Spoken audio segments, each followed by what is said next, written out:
Poor girl. Found a Hells Angels missing Harley in a salvage yard. Next day, 101 bikers came. The Harley shouldn't have been there. Maya's fingers were on the cold chrome when a boot crunched glass behind her and a familiar voice said, "Calm as poison." "What the hell are you doing back there?" She froze in a crouch, half hidden between two stacks of crushed cars, her heart punching against her ribs. If she turned too fast, he'd see it on her face, the panic, the guilt, the fact that she'd found something that could get people killed. Break. Belgrave Salvage woke up like a monster clearing its throat. Chains clanked, a forklift coughed black smoke, gulls screamed over mountains of scrap. Dawn made everything rust-colored and ugly. Before we continue, tell us in the comments where you are watching this from. Maya Cross kept her head down and her hands busy because attention in this yard wasn't a compliment. It was a problem.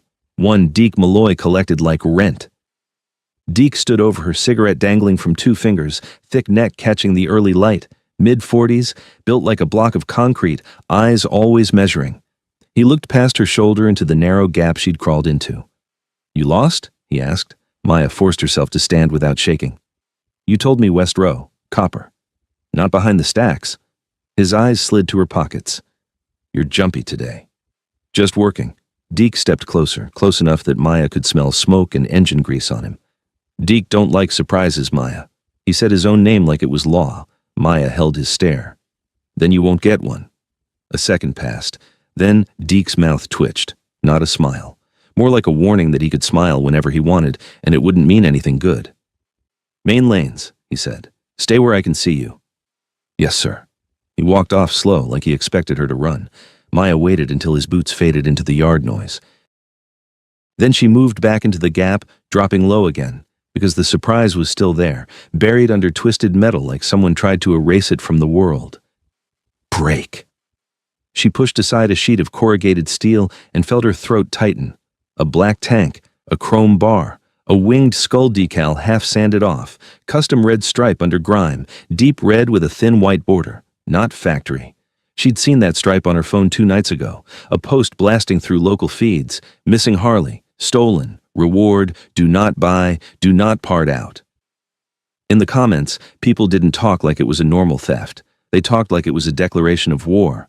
Maya pulled out her phone, kept it low, and snapped 2 photos. One of the stripe, one of the tank edge where an engraving peeked through dirt. Then she listened. Above the stack, a security camera sat on a pole, its dome smeared with dust. Maya couldn't tell where it pointed, but she felt its presence like a finger on the back of her neck. She angled her body, snapped one more photo of the VIN plate without lifting the phone too high, then slid the device back into her pocket as if she'd never touched it. Forklifts, chains, a distant radio, no footsteps. She reached under the seat, found the latch, and popped it with a soft metallic cough. Taped to the underside was a folded, oil-stained piece of paper, a number handwritten in ink that bled into the fibers like somebody pressed too hard, and bolted to the frame inside was a small polished plate held by a custom fastener, star-shaped, too deliberate to be random. Maya didn't know bikes the way bikers did, but she knew signatures. This wasn't just property. It was identity.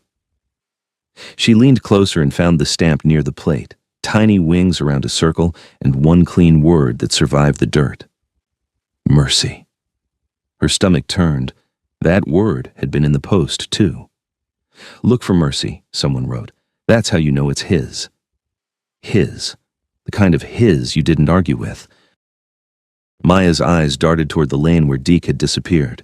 She pictured him finding this, calling whoever he owed, handing the bike over like a gift. She pictured the sheriff's cruiser rolling in to inspect while envelopes changed hands. She needed insurance, something small, something she could prove later.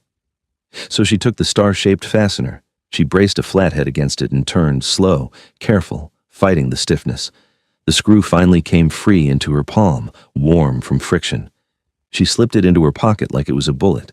Then she retaped the number, closed the seat, and covered the Harley again. Metal, rubber, shredded upholstery, until it vanished back into the junk. When she crawled out, her hands were black, and her pulse wouldn't slow. Break. The day dragged, every minute stretched tight. Maya stayed in the main lanes like Deke ordered, stripping wires and pulling parts while she watched shadows. Every beep from a forklift made her flinch. Every truck that rolled into the yard made her think, They're here. Near noon, Travis Boone leaned against a stack of tires like he belonged there more than the tires did. Deke's enforcer, late 20s, tattooed neck, a lazy grin that meant he enjoyed the moment right before things went bad. He watched Maya work. "Didn't know you liked bikes," he said. "I don't," Maya replied, not looking up. "Funny. Thought I saw you back west earlier." "I was checking copper." Travis pushed off the tires and strolled closer. "You find anything special?" The word special landed heavy. Maya kept her face empty. "Just scrap." Travis chuckled. "Everything's scrap until it isn't." He leaned in, voice dropping like a secret. "Deke hates surprises." Maya finally met his eyes. "Then tell him there isn't one." Travis held the stare, grin fading just a little, then stepped away like the conversation was finished. It wasn't. Maya clocked out at dusk with the others and drove home in a rattling sedan that sounded like it might die at every red light. The whole way, she checked her mirrors. Brake. Her trailer sat on the edge of town between a pawn shop and a boarded laundromat. The porch steps sagged. The light above the door flickered like it couldn't decide if it wanted to work. Inside, the air was stale and thin. In the back room, her mother slept with an oxygen tube in her nose, chest rising and falling in small, stubborn breaths. Maya stood there for a moment, watching, then walked to the kitchen table and pulled the star-shaped fastener from her pocket. So small, so sharp, so dangerous. She opened her phone and found the missing Harley post again. It was still there, still spreading, still full of warnings and rumors. "If you've seen it, call this number." The number matched the one she'd seen under the seat. She didn't even take her boots off. She went straight to the sink, washed the grease from her hands, then opened her gallery and stared at the photos until they stopped looking like pictures and started looking like a death sentence. She copied them into an email draft, addressed to herself, and saved it without sending, something she could launch with one tap if the yard tried to deny everything. Then she shut the phone off and set it face down like it might bite her. Maya stared until her eyes burned. She thought about Deke, about Travis, about the way the yard felt like it was watching her now. Then she hit call. It rang twice. On the third ring, a man answered with a voice low and controlled, like an engine idling in the dark. "Talk to me," Maya swallowed. "I saw the bike." Silence, not surprise. A pause like he was measuring her. "Where?" the man asked. "Belgrave, salvage yard, County Road 9. Another pause. Then a question so precise it made her skin go cold. "What's carved under the throttle clamp?" Maya's mouth went dry. "I didn't see the throttle, but I saw the mark." Wings, and the word mercy. The line went very quiet. Then the man said, "Slower now. Do not move it. Do not tell anyone you called. What's your name?" Maya hesitated. Giving her name felt like stepping into a cage, but she'd already made the call. Maya Cross. "Are you alone?" he asked. "My mom's here." A breath on the other end. "Lock your doors tonight. If anyone comes, you don't open. If anyone asks about a bike, you never saw one. You understand?" Maya gripped the phone. "Who are you?" "A friend of the man who owns that Harley," he said. "And are you coming?" Maya asked, barely keeping her voice steady. "Yes," the man replied, and there was steel in it now. "We're coming." The call ended. Maya stared at the dark screen, then at the front door. Outside, an engine started, then another. Headlights slid past the pawn shop. A black truck with no markings rolled slow, like it was counting houses. It stopped in front of her trailer. The headlights stayed on. Maya stepped back, clutching the fastener so hard the edges bit into her palm. The porch light flickered once, twice. Then she heard it, soft, deliberate metal on metal. Someone testing her door handle. Maya didn't move. Not because she was brave, because her body had decided for her. She stood in the narrow space between the kitchen table and the hall, holding that star-shaped fastener like it could turn into a weapon if she squeezed hard enough. The door handle clicked again. Slow. Testing. Then a voice, muffled through the thin metal door. "Miss Cross?" Her stomach dropped. They knew her name. She kept her breathing shallow and quiet, like her mother used to tell her when storms came and the roof sounded like it wanted to lift off. "Miss Cross," the voice repeated, polite on the surface, wrong underneath. "We just want to talk." The porch light flickered once, then steadied. The headlights outside kept the living room window glowing pale. Maya could see her own reflection faintly in the glass, eyes too wide, hair stuck to her forehead. She didn't answer. A soft scrape, like a boot shifting on the porch boards. Maya, the voice said, closer now, as if the man had leaned down so the words could slide through the crack. Open up. We can do this easy. Her phone sat on the table, powered off. No 911, no flashlight, no neighbors close enough to hear anything but the occasional dog. Maya backed toward the hallway, one step at a time, trying not to let the floor creak. Her mother's room was at the back. If they came in, the first thing Maya had to do was get between them and that door. The handle went still. Silence. Then, from somewhere near the window, a light tap. One knuckle on glass, not hard, just enough to let her know they were patient. Maya swallowed bile and forced herself to think. The man on the phone had said, "Lock your doors." He hadn't said call, he hadn't said run, like he knew, like he understood the kind of people who came when you found something you weren't supposed to. Tap, tap. Then a low chuckle. "We hear you moving in there." Maya's throat tightened. If she stayed quiet, they could stand there all night. If she spoke, they'd get more than her name. They'd get confirmation. She moved into the hallway and slipped into her mom's room. The oxygen concentrator hummed softly. Her mother's eyes were closed, skin pale, hair thin against the pillow. Maya touched her shoulder, gentle. "Mom," she whispered. "Mom, wake up." Her mother blinked slowly, confused, then focused on Maya's face. "Maya." "What?" "Shh." Maya pressed a finger to her lips. "Someone's outside." Her mother's eyes widened a fraction. "Did you—" "I didn't do anything," Maya whispered. "I need you quiet. Just stay in bed." A sharp knock cut through the trailer. Bang. The tone changed instantly. No more politeness. "Maya, open the door!" Her mother flinched. The oxygen tube shifted. Maya turned, jaw clenched so hard it hurt. She stepped out of the room and pulled the door mostly shut behind her, leaving a sliver open so she could see her mom's face. Another knock. Harder. Bang. Bang. The thin door trembled in its frame. Maya looked around the hall, nothing but cheap furniture and a coat hook and a picture frame with an old family photo. She grabbed the phone from the table, still off. Her hands shook as she held the power button down. "Come on, come on." The screen stayed black for a second too long. Outside, the handle rattled violently. Then the truck's engine revved once like a threat. The phone finally lit. Maya's fingers flew across the screen. No service? Of course. Belgrave was a dead zone on a good day. Tonight it felt like the world had been unplugged on purpose. "Maya," the voice barked. "Last chance." The porch boards creaked, footsteps moving. 2 sets now, not one. Maya's mind snapped into motion. Back window, the bathroom vent, anything. She ran into the bathroom, shoved the tiny window up. It stuck. She yanked harder, the frame squealing. The window rose 3 inches, then stopped against an old warped track. Not enough. A sudden metallic scrape from the front, like something being slid under the door. Maya's blood turned cold. She sprinted back into the hall and saw it, a thin strip of metal, flat like a ruler, moving between the door and the frame. They were trying to pop the latch. She threw her shoulder against the door, pressing her weight into it. The strip bent, slid out, slid back in. A second strip joined it. They knew what they were doing. Maya braced her feet. Her hands, slick with sweat, clenched the star fastener. Her mother called weakly from the room. "Maya, please." Maya didn't answer. She couldn't. If she spoke, the men would hear her voice and know exactly where she stood. They'd picture her, and that made her easier to hurt. The latch shifted a millimeter. The strip twisted. Maya shoved harder, teeth bared. Then, suddenly, the pressure stopped. The metal strip slid away like nothing had happened. Silence. Maya held her breath until her lungs burned. She listened for footsteps. None. Then the truck outside rolled forward a few feet, tires crunching gravel. It didn't leave. It just repositioned.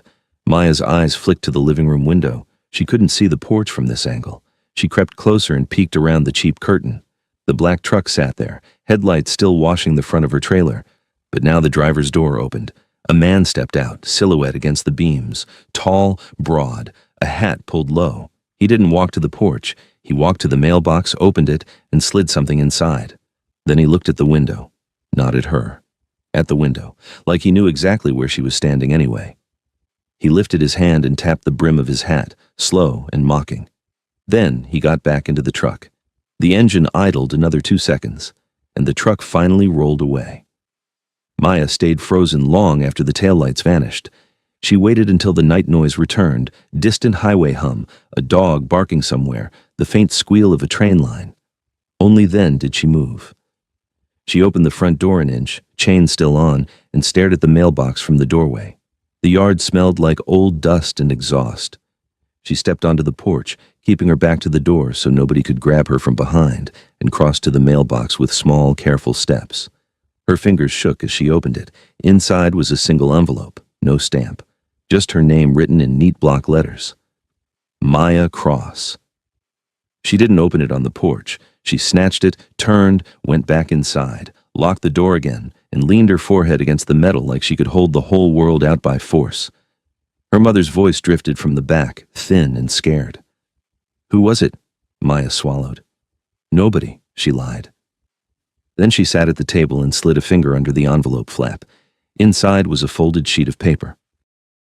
No threats, no long message, just a printout, grainy and black and white, of a photo she recognized instantly. It was her, crouched behind the stacks in Belgrave salvage, hand on chrome, a timestamp in the corner, and underneath, one line of text typed clean and cold: "We saw you." Maya's stomach clenched so hard she almost gagged, because the photo wasn't taken by a phone, it was taken by a yard camera, which meant Deke, Travis, someone at Belgrave, already knew. Her phone buzzed suddenly on the table, making her flinch so hard the paper jumped. No signal before, but now the screen showed one bar.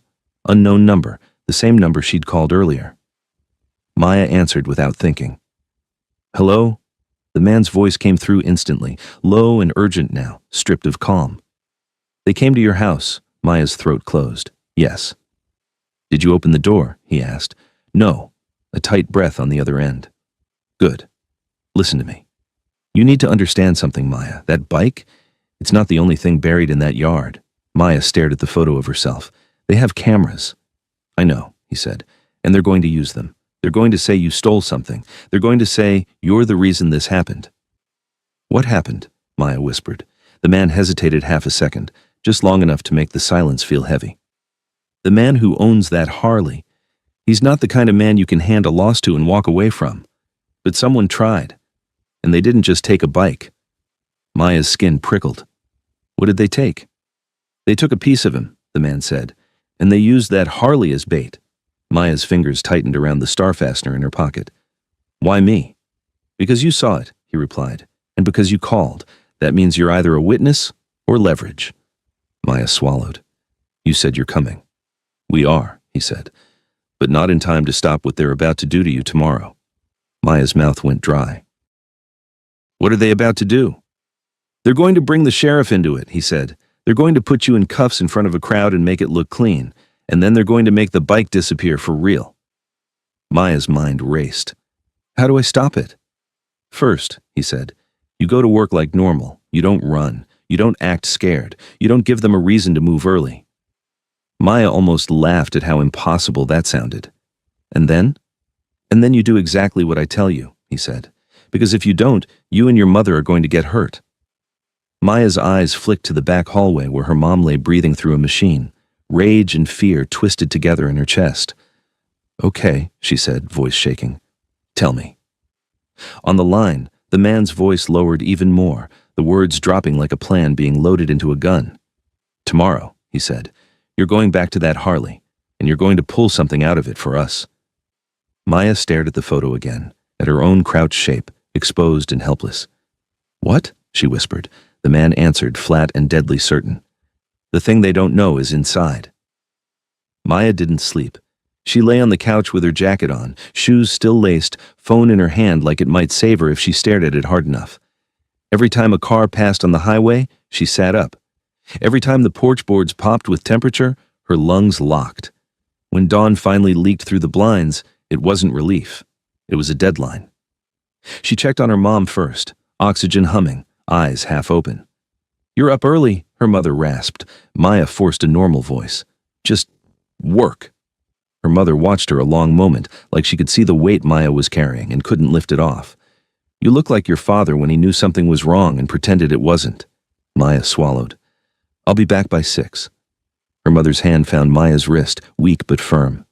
Don't make brave choices for me. Maya's throat tightened. I'm not. She left before she could say anything else. Break.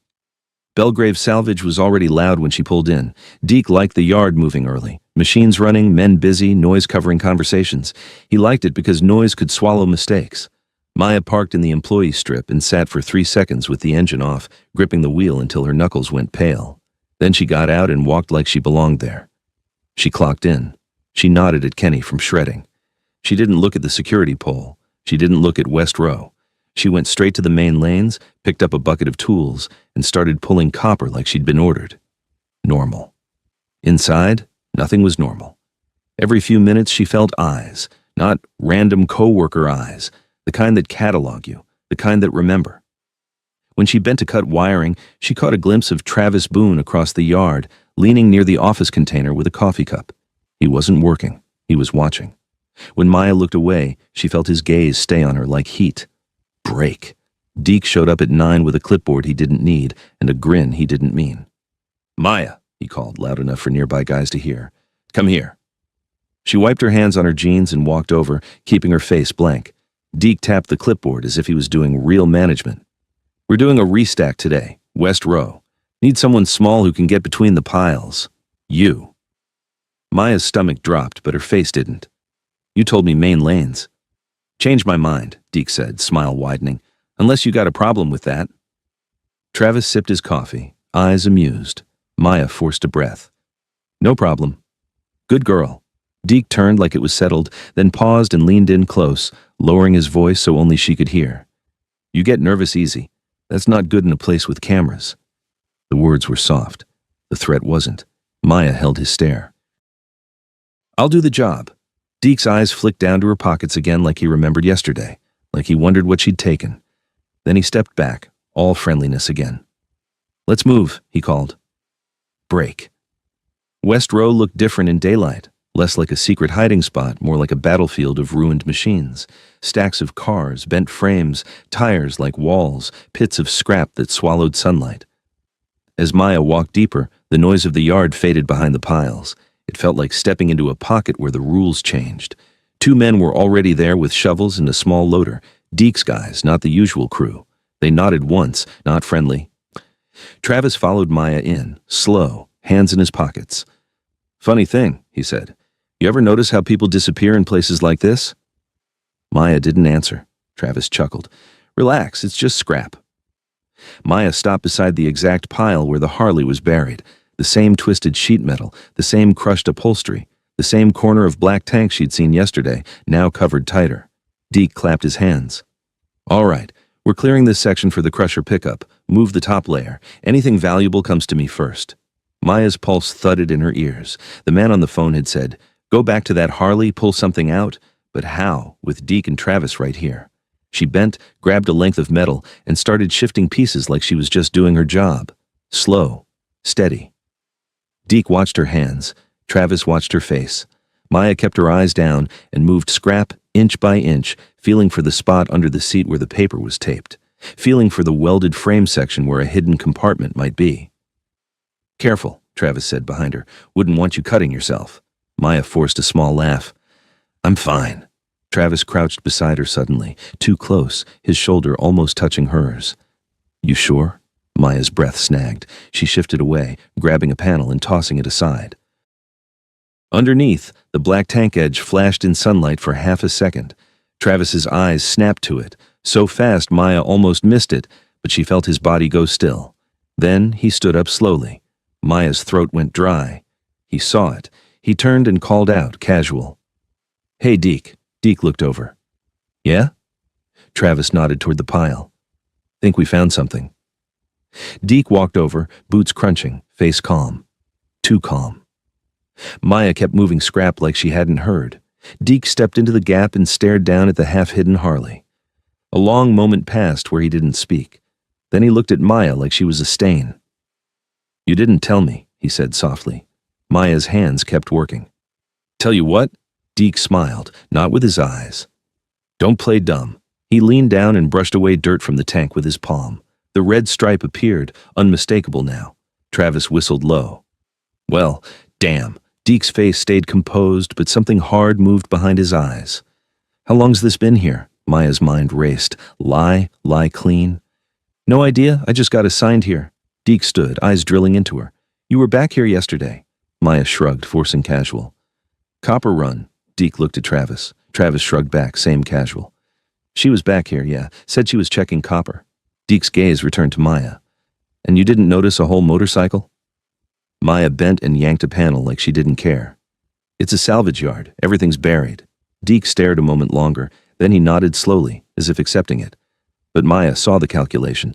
Deke turned and called toward the front of the row. Loader, bring it in! One of his men started the small loader. The machine growled and rolled closer, forks scraping.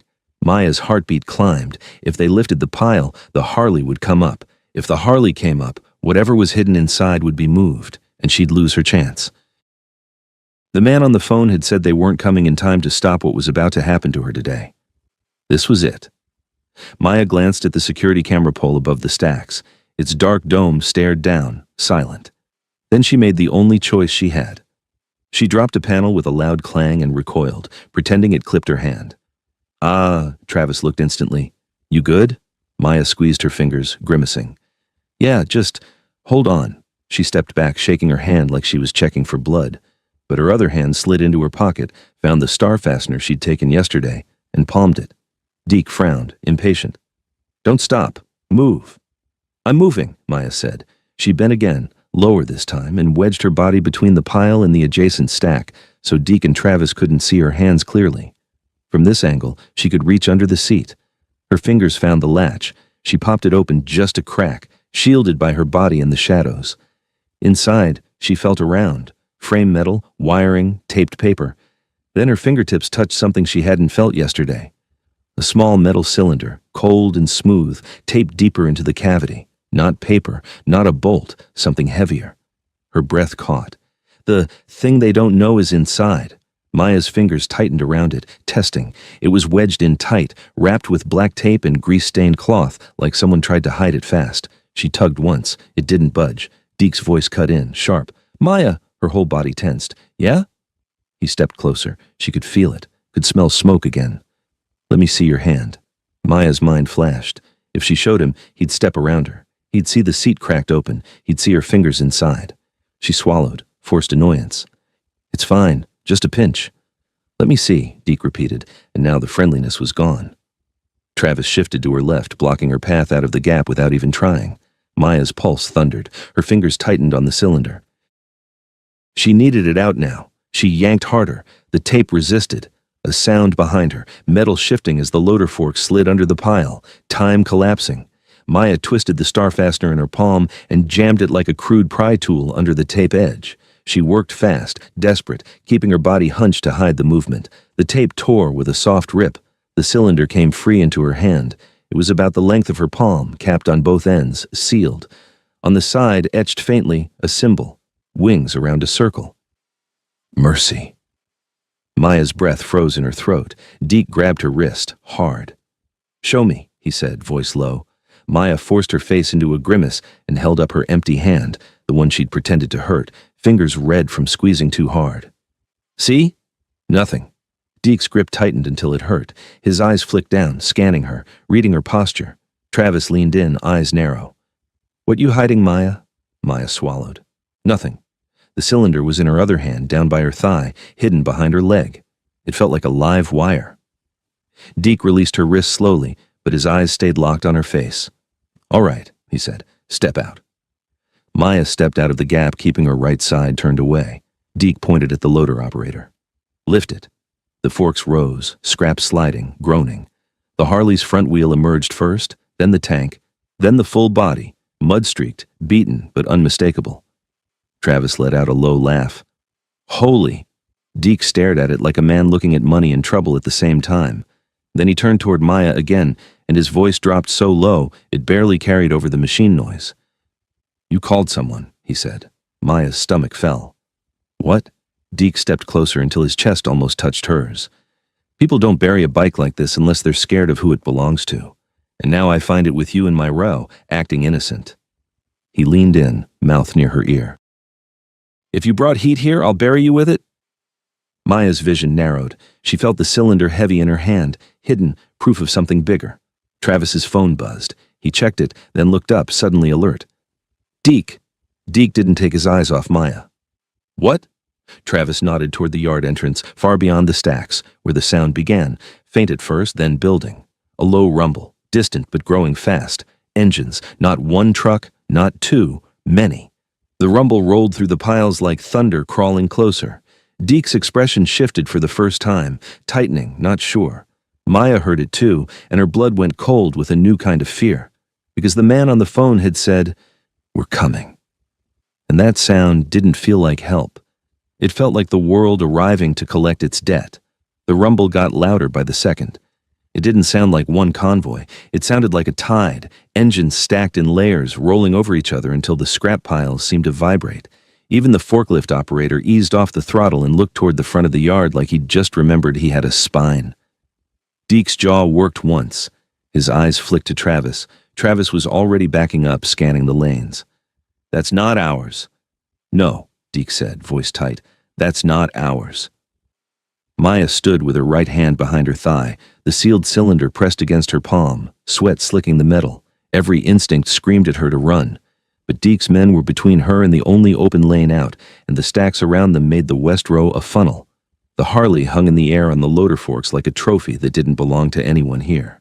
Then Deke snapped back into control, at least he tried to. "Cover it," he barked. "Now, throw a tarp on it. Get it off the forks. Move." Two men scrambled, dragging a stained blue tarp from a pile. The loader operator lowered the forks slightly, and the men reached for the bike. Maya's eyes flicked up again to the security camera pole. It wasn't just watching, it was recording. Deke didn't care about truth, he cared about what he could edit into a story. Travis stepped close to Maya, blocking her with his body. "You didn't tell anyone, right?" Maya forced herself to breathe. "No." Travis smiled like he'd heard that lie before.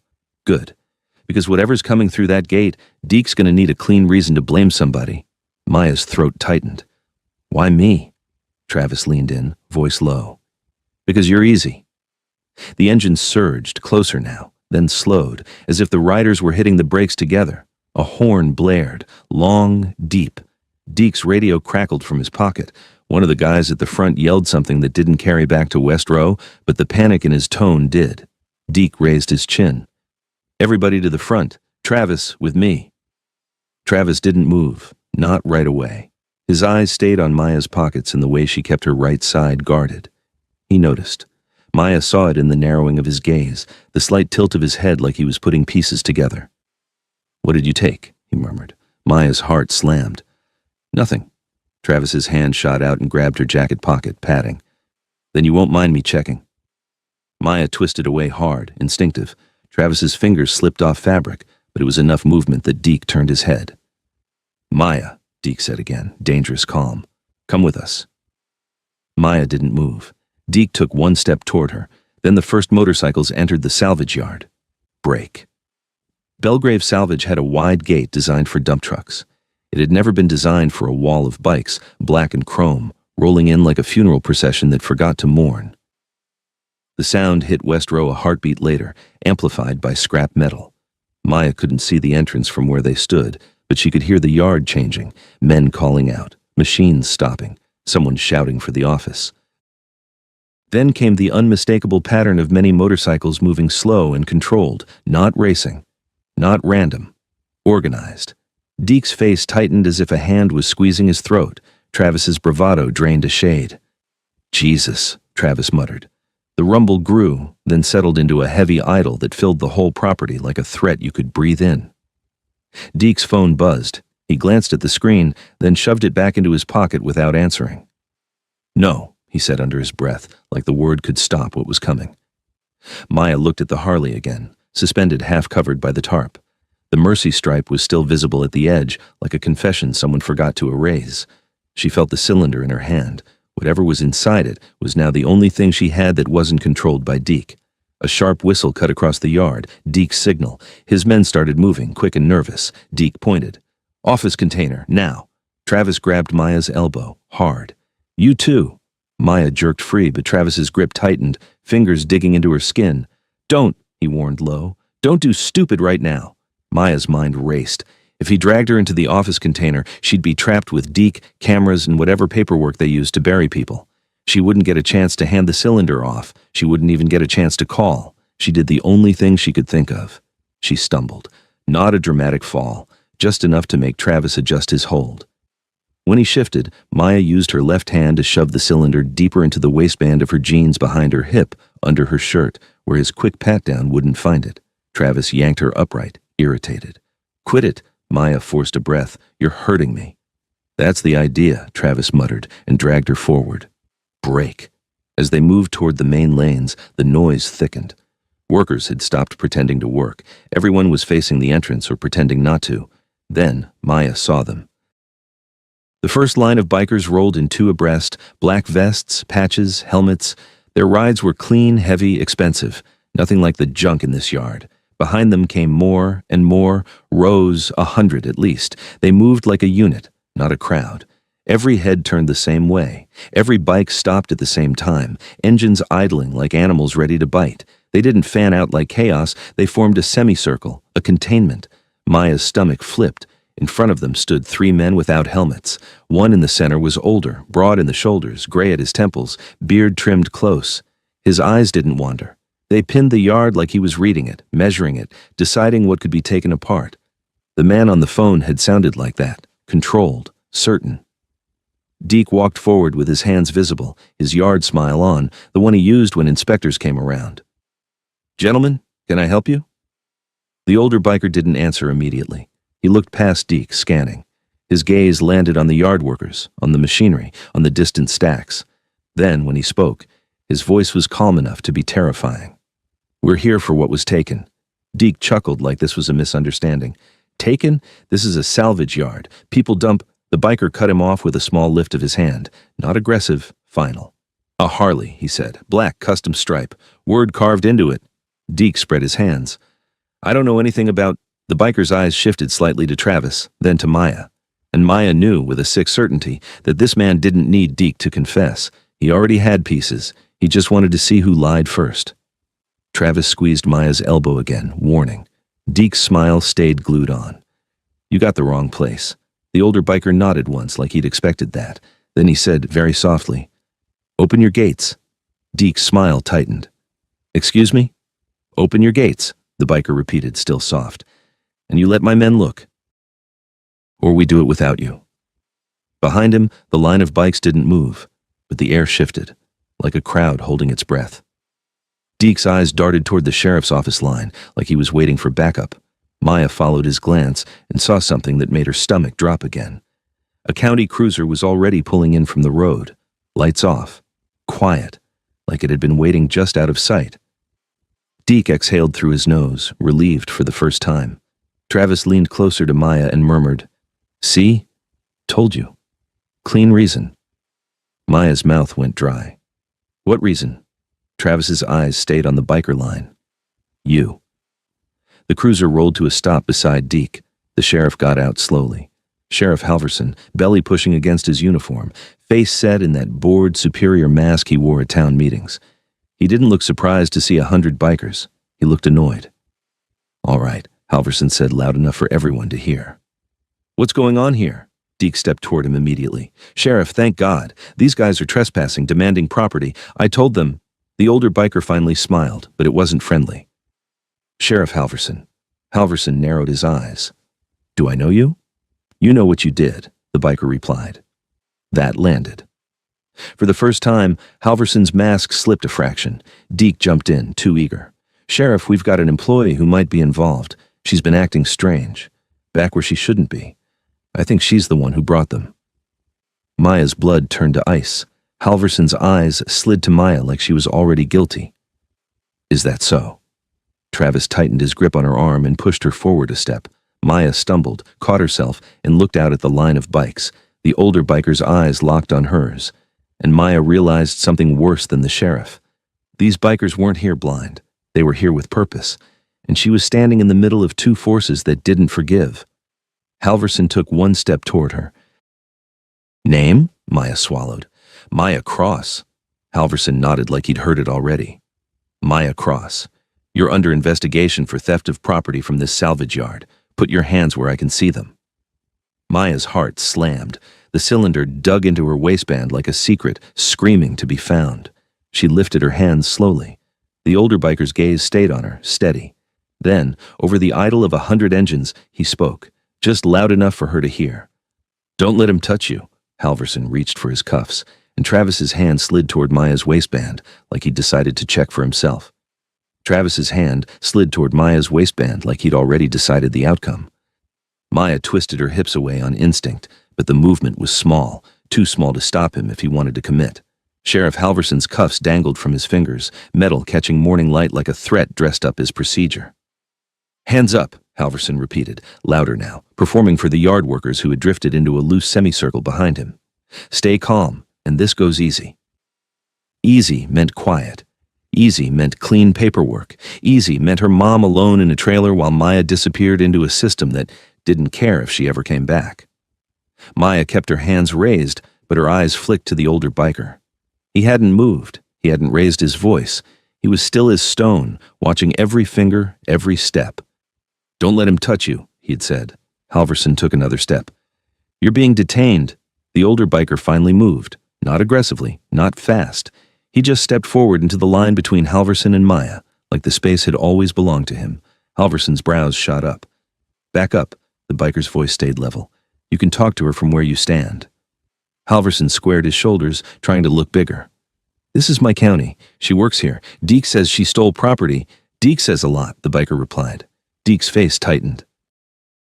"Sheriff, they're intimidating." The biker didn't even look at Deke. His eyes stayed on Halverson. "You're going to put cuffs on a girl because a salvage yard owner asked you to. That's your plan?" Halverson's jaw clenched. "My plan is to keep order." The biker nodded once, almost sympathetic. Then he said something that changed the temperature of the whole yard.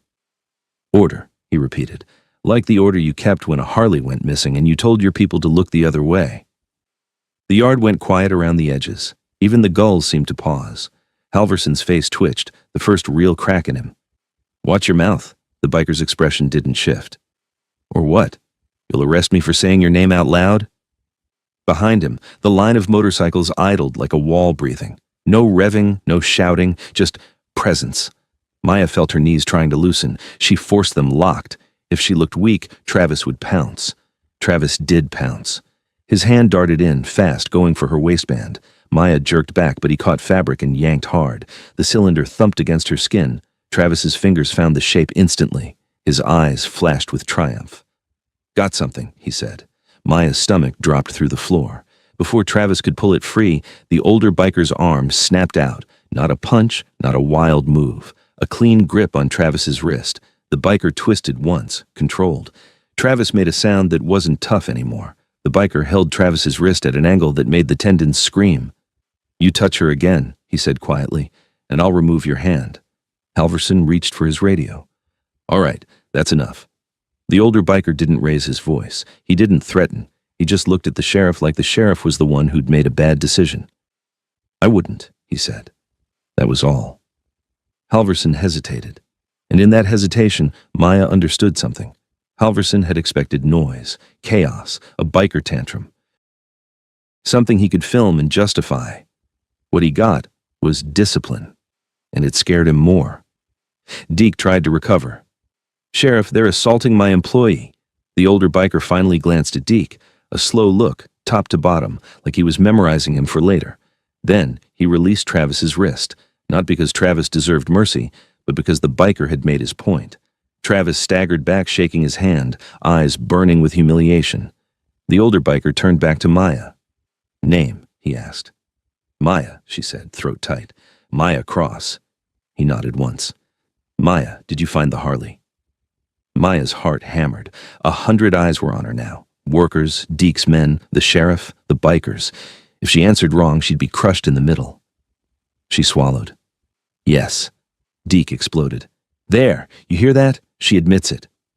Halverson seized the moment. "Then she's coming with me, hands behind your back." The older biker didn't even look at Halverson when he spoke next. "She's not going anywhere with you." Halverson's face flushed. "You don't decide that." The biker's eyes finally cut to him, cold. "Then decide this. You can either let her speak here, in front of everyone, with cameras rolling, or you can grab her and create the exact footage your boss paid you for." Halverson froze. "My boss?" The biker's voice stayed calm, but the words were knives. "Don't pretend you don't know. We both know you've been on Deke's payroll since the impound auction started coming up short." A murmur rippled through the workers, not loud, just enough. Deke's face went stiff. "This is nonsense." The biker pointed, not at Deke, but at the yard cameras. "Those are yours, Deke. They'll show exactly what happened today." Deke's eyes flicked upward involuntarily.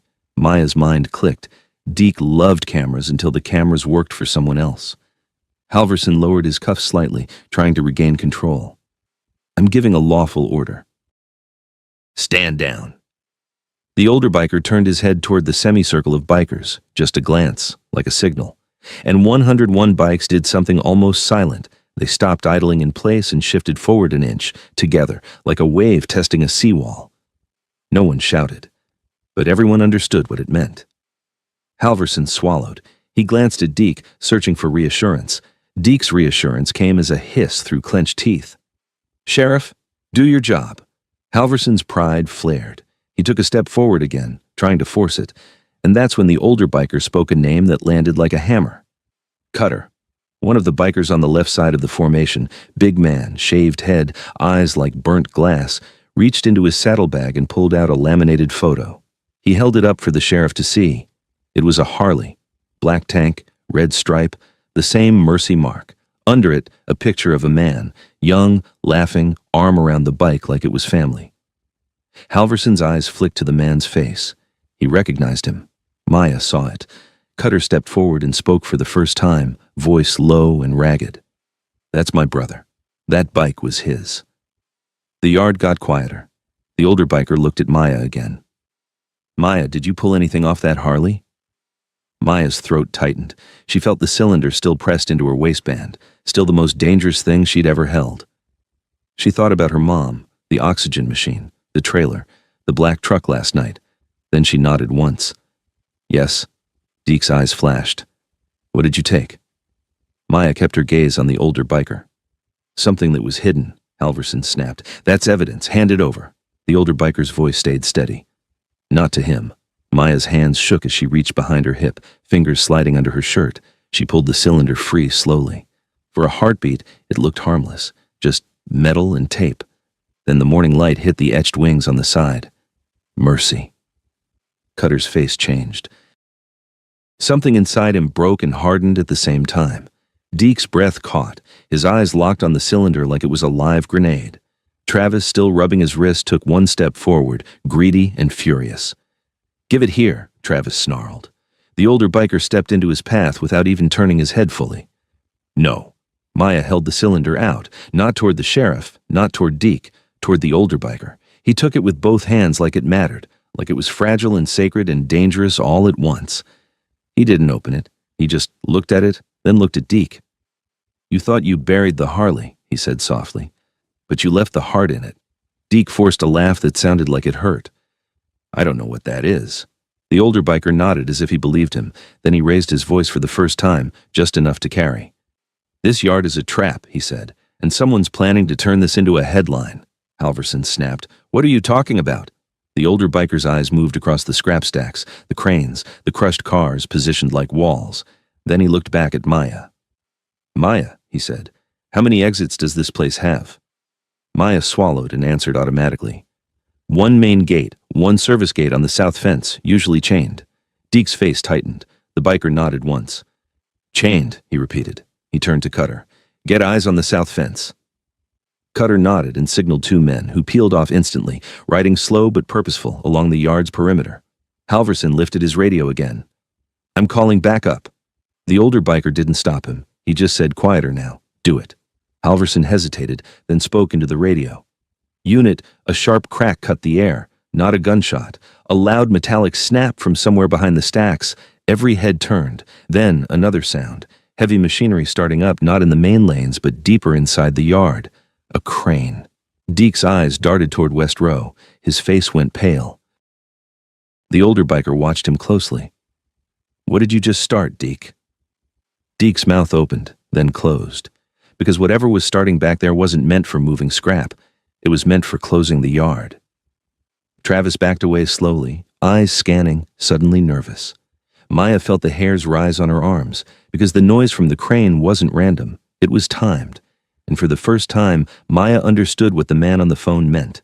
They didn't bring 101 bikers here to recover a bike. They brought them here to be boxed in. The crane arm rose above the stacks like a giant waking up. And then, from the south fence line, Cutter's voice came through, loud and sharp over the engines. "Boss, south gate's chained and there's a fuel truck parked against it." The older biker's face didn't change, but his eyes did. "All right," he said, calm as death. "Now we know what kind of day this is." He turned to Maya. "Stay close to me." Maya's throat went dry. "What's happening?" The older biker answered without looking away from Deke. "An ambush," he said, and then the first real gunshot cracked the air, sharp, unmistakable, somewhere high above the scrap piles. The gunshot didn't echo the way it should have. It cracked and vanished into the scrap like the yard swallowed it, metal and rubber eating sound, so for a fraction of a second, Maya's brain tried to pretend it hadn't happened. Then, a worker near the shredder line yelped and dropped, clutching his shoulder, and the whole place snapped into reality at once. People scattered. Someone screamed. A forklift reversed too fast and clipped a stack of rims, sending them clanging like bells.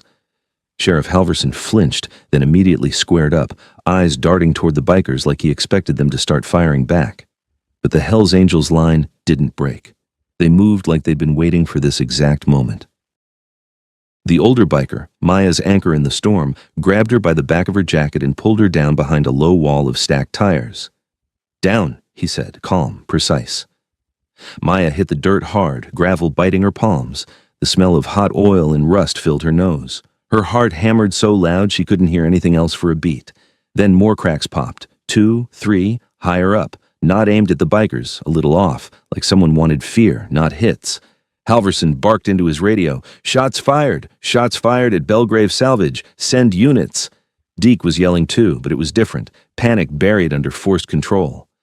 "Everybody inside, move, move!" Travis looked like he wanted to crawl out of his skin.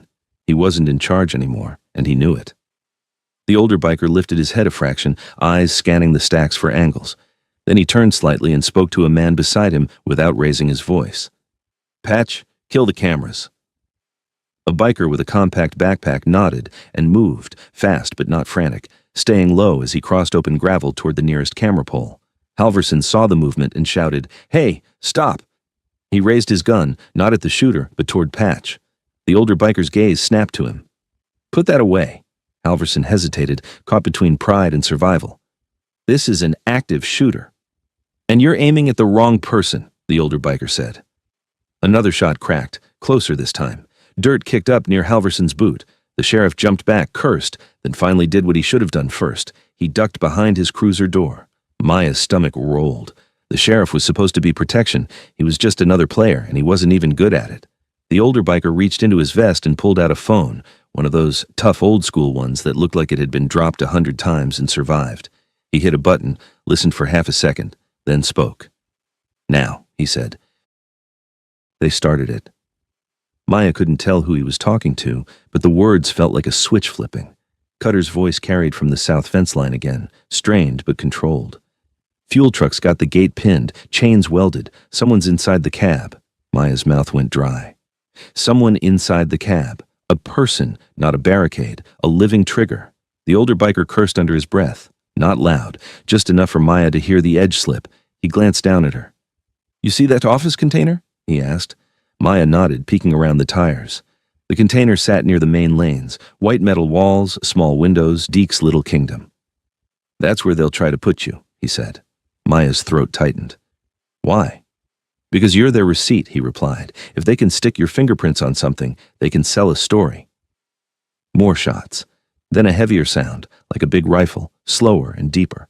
A chunk of scrap above them sparked as a round struck it. The older biker's hand pressed Maya's shoulder down. "Don't lift your head." "Who's shooting?" Maya whispered. He didn't answer right away. He listened. Then he said, "Not amateurs." That was somehow worse. Patch reached the camera pole and popped open a small panel at its base. He pulled a tool, clipped something, and the camera dome above them went dead, its little red light blinking out. Deke noticed instantly. "Hey!" Deke shouted. "You can't—" He didn't finish. A shot snapped past him and punched into the office container wall, leaving a fist-sized dent. Deke stumbled backward, face pale. So much for being in control. Halverson shouted from behind his cruiser, "Everybody get down! This is law enforcement!" No one listened. Workers were crawling behind Scrap, trying to hide. Deke's men were moving toward the cranes and forklifts, not away. Maya saw two of them sprint to a forklift, start it, and angle it across a lane like a barrier. They were building a cage. The older biker watched that, eyes cold. "They're closing the lanes." He turned to the biker beside him. "Rook, pull our front line back 10 yards. Make space." Rook nodded, raised a hand, and the first row of bikes rolled backward in perfect sync, giving themselves room, enough to maneuver, enough to not be packed in like fish. Halverson saw them move and shouted, "That's it! You're all under arrest!" A shot rang and Halverson ducked, his words dying in his throat. Maya's breath came shallow. The cylinder, the one she'd pulled from the Harley, was no longer in her hands. The older biker had it. Maya hadn't even seen where he put it, and that fact scared her more than it should have. If it was that important, then she was already in deeper than she could understand. The older biker touched his vest, feeling for something, then leaned close to Maya. "What's the fastest way from here to the south fence?" Maya blinked, mind scrambling. "There's a cut path behind the compactors. It's narrow. Forklifts don't go there." "Show me," he said. Maya hesitated. "They're shooting." He looked at her with a quiet steadiness that made her hold still. "They're shooting to steer us. I'm not letting them steer you into a box." Another shot cracked overhead. The older biker grabbed Maya's sleeve and moved, low, quick, pulling her along the shadowed side of a scrap stack. Two bikers flowed behind them like bodyguards, rifles not raised, eyes scanning. They didn't look like they wanted to fight. They looked like they wanted control. Maya's boots slipped in oil slicks as she hurried. Her lungs burned. She could hear the chaos behind them, Deke yelling, Halverson radioing, bikes revving in short bursts, men cursing. As they rounded a stack of crushed sedans, Maya saw Travis ahead.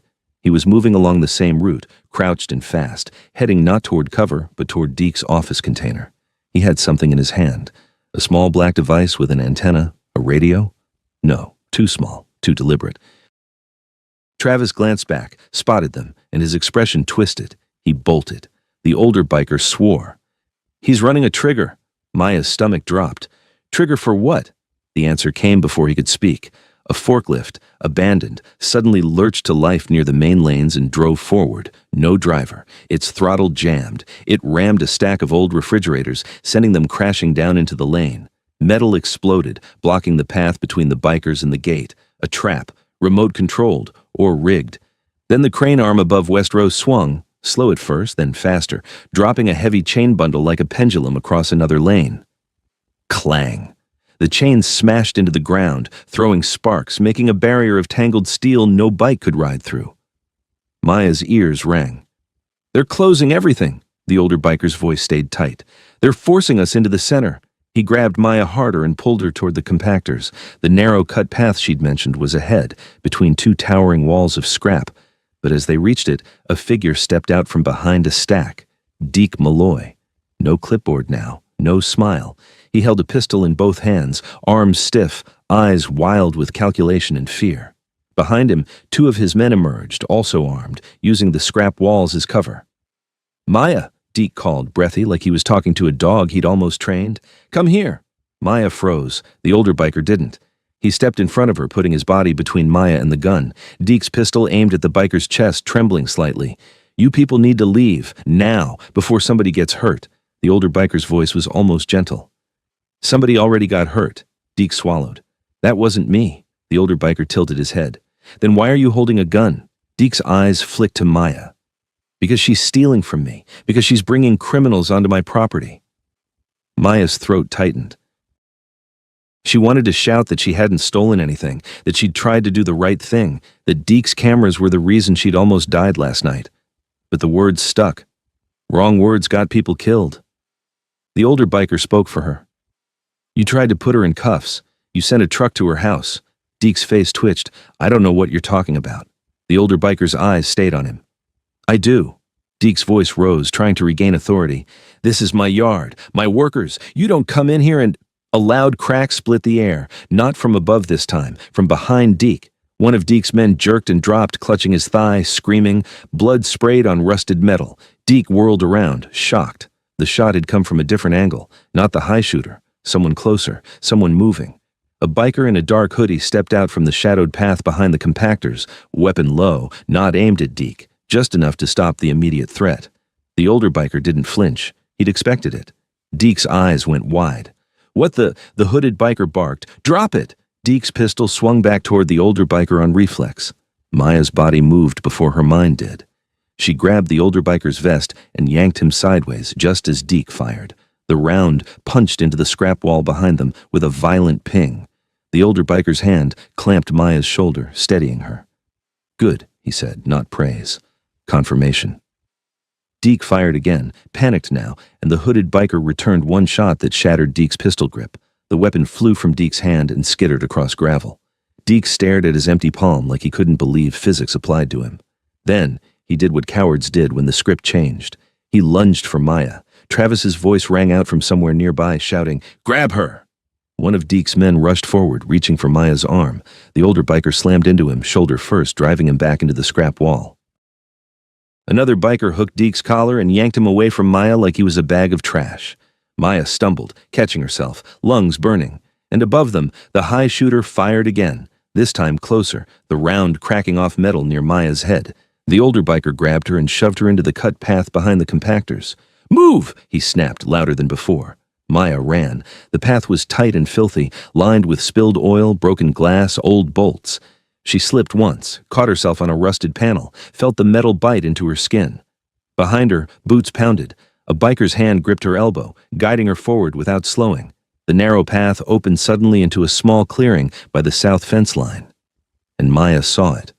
The fuel truck parked nose first against the gate, chain wrapped around the posts like a noose. The truck's cab window was fogged, but inside, a shape moved. Someone hunched over the wheel. Cutter was there with two bikers, weapons down, hands up, talking low toward the cab. "Maya," Cutter called, voice raw. "Stay back."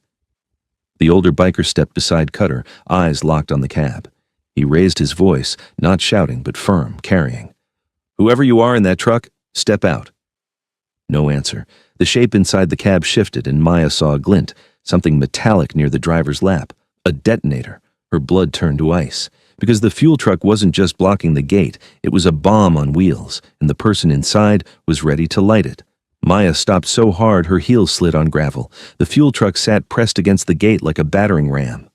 Its tank was sun-faded, marked with old hazard stickers that made her stomach tighten.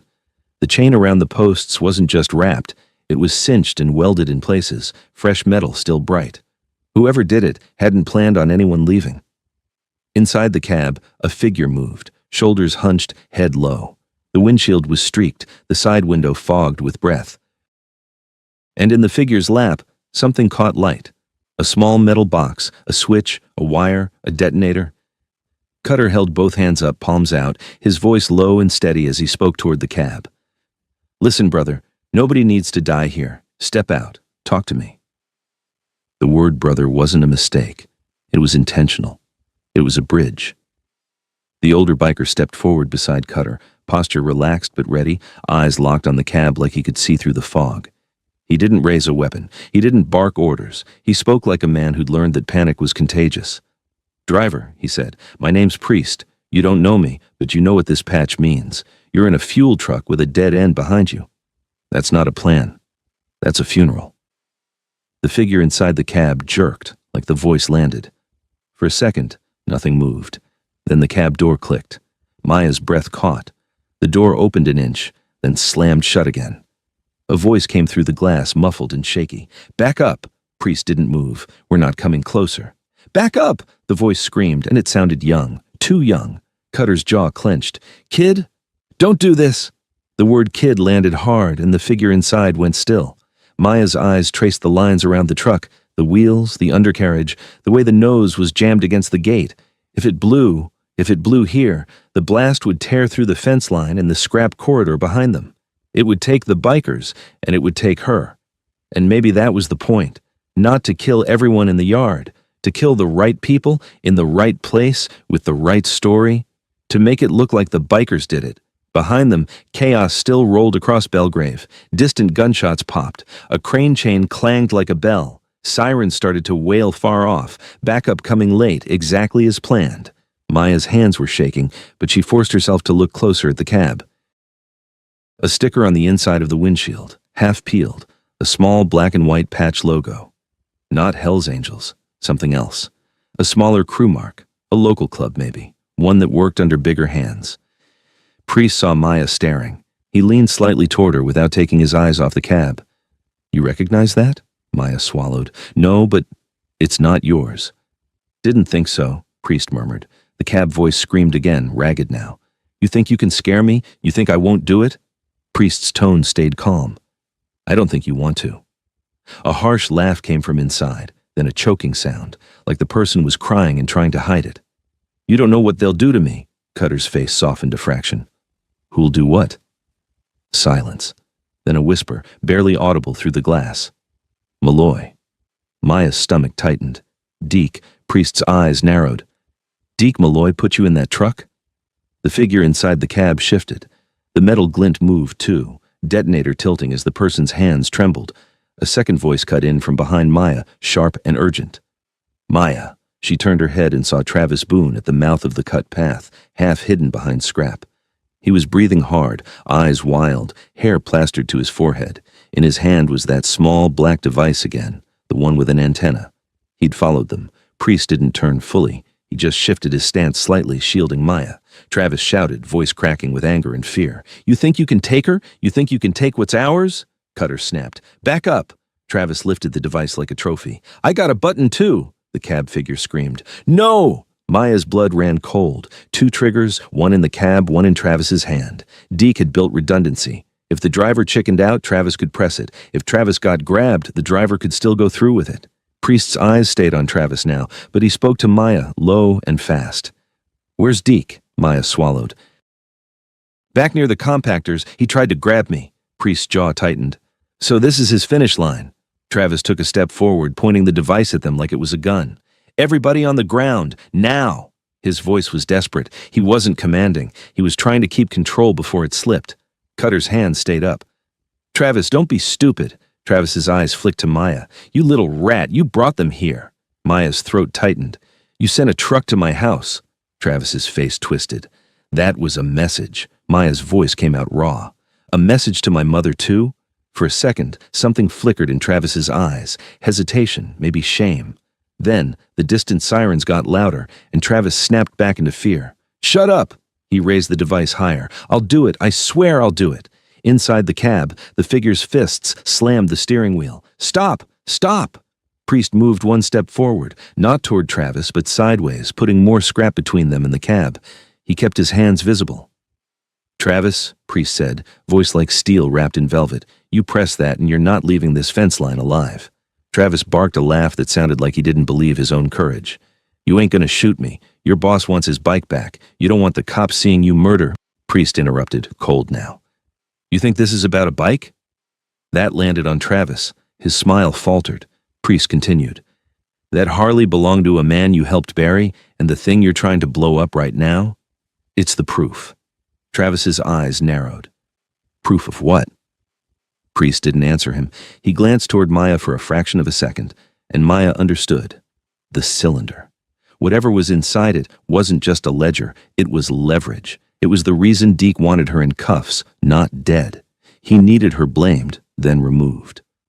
Travis's gaze darted to Maya's waist like he was checking if the cylinder was still on her. It wasn't. His eyes widened a fraction. "You gave it to him," Travis whispered. Priest's face didn't change. "Yes." Travis's breathing sped up.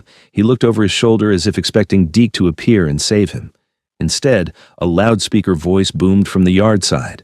Sheriff Halverson, finally acting like law enforcement. "This is Sheriff Halverson.